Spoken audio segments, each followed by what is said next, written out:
of course, later on in the program, we'll be looking at the power of PR within politics. But now let's take a different tack. The new Centre for Social Development in Africa research brief at the University of Johannesburg has revealed how gender differences may play out at the polls. So South Africa has 2.7 million more women than men registered to vote in the 1st November local government elections.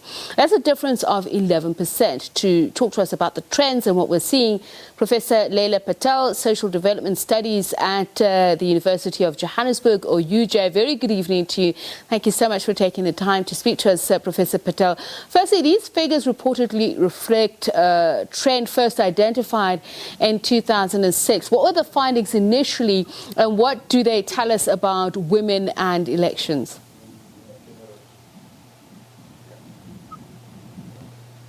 Thank you and good evening. So we do see a trend of more women registering for local government elections. That's since 2006, and we've seen it in every election since.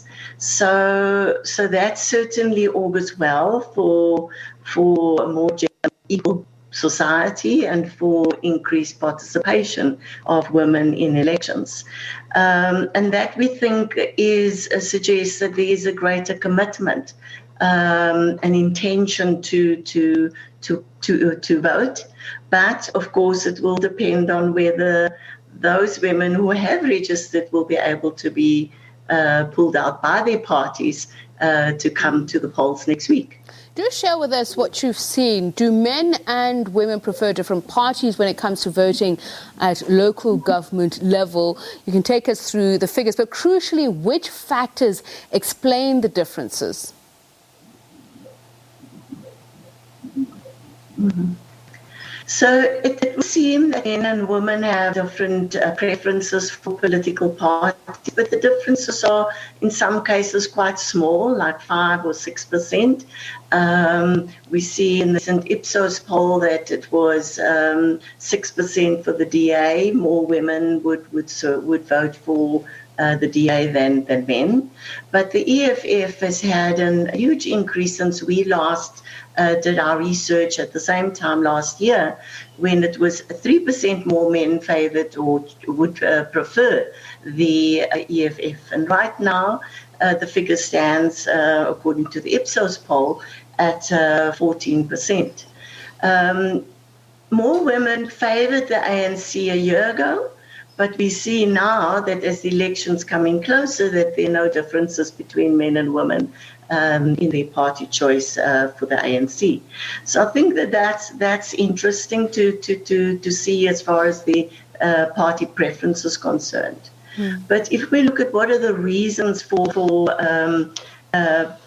voting in the local government elections, the choice of a particular party, then we see that the reasons are broadly the same as in our research over the last 4 years, and that there is no difference in the reasons for choosing a party at a national level or provincial level and local level. So that's the kind of overall trend that we see. So the same factors that mattered in the national election, for example, in 2019, were, trust in the president, trust in your party, loyalty to the party that's brought freedom and democracy to the country. But we see one change, and that is in relation to job creation at the local government level. So where a person thought that the ANC was not effective in creating jobs, they were 28% less likely to vote for the ANC. And I'm curious about this, Dr. Patel. On this scale, there were no differences between men and women. But there were other subtle differences. Sorry.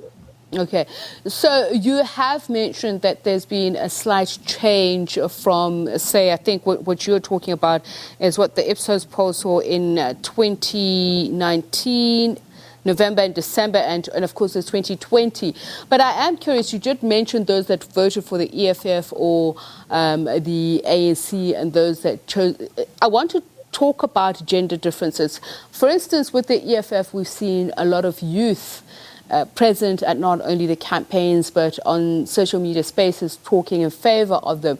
Are there gender differences, and are there salient reasons why people are going for one particular party and not? You spoke about the issue of trust and whether or not, for instance, some have said the militancy of the EFF is what gets things done, and we spoke yesterday to an analyst about how the ANC has been pushed into a corner to be apologetic about a whole lot of things. Are you seeing major gender difference gaps on issues? No, that's why I'm saying that the main reasons are still the same. And so some analysts have correctly said that this is like a national election. The issues seem to be very similar to what it was in our previous research. But yes, the preference for, say, the EFF of men, that there's clearly young men too, because their membership or their support base is among younger members, that there is greater preference there for men to support the EFF. But maybe some of the gender differences that matter here, there are two things I think that would be important to highlight. And that is that women seem to be less tied to party loyalty than men.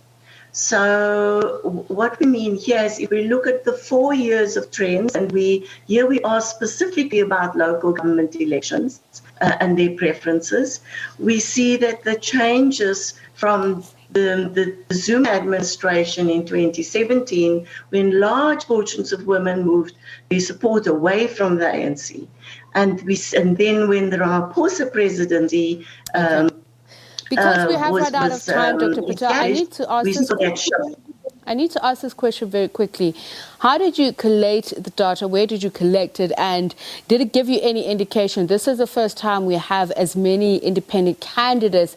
And is there a difference between urban and rural, and which way the men or the women are voting?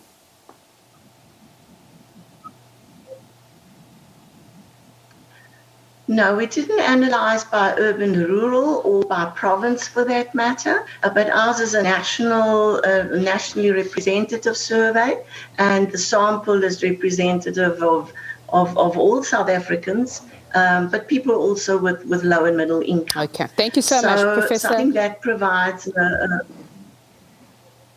All right, thank you very much, Professor Leila Patel, South African Research Chair in Welfare and Social Development at the UJ Centre for Social Development in Africa. Unfortunately, we had run out of time there. It's time now to remind